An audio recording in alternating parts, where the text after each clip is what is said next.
2 लौंग, 1 इंच दालचीनी का टुकड़ा, 4 से 5 पुदीने के पत्ते, 4 बूंद नींबू का रस, 5 से 6 पत्ते तुलसी के, 2 चुटकी हल्दी, 2 चुटकी काला नमक, 5 से 6 काली मिर्च। एक पैन में हम 2 कप पानी लेंगे।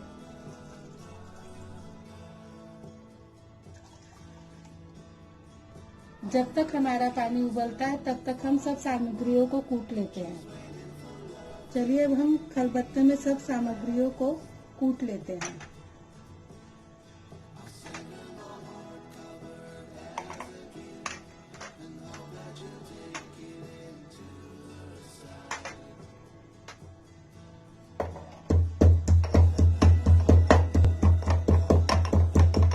हमने सभी सामग्रियों को अच्छे से कूट लिया। अब हमारा पानी भी उबल चुका है। ये सब कूटे हुए पानी में डाल देंगे।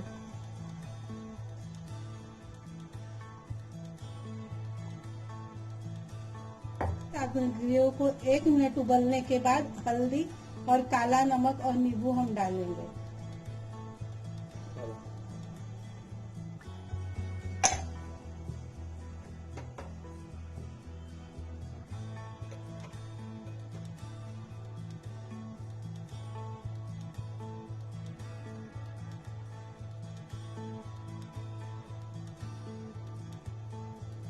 एक से 2 मिनट उबलने के बाद हमारा काढ़ा तैयार हो जाएगा।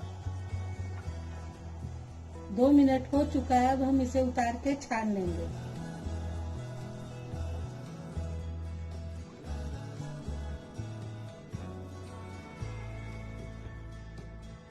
ये काढ़ा इम्यूनिटी पावर बढ़ाता है। इसके रोजाना सेवन से सर्दी खांसी से हमें बचाता है।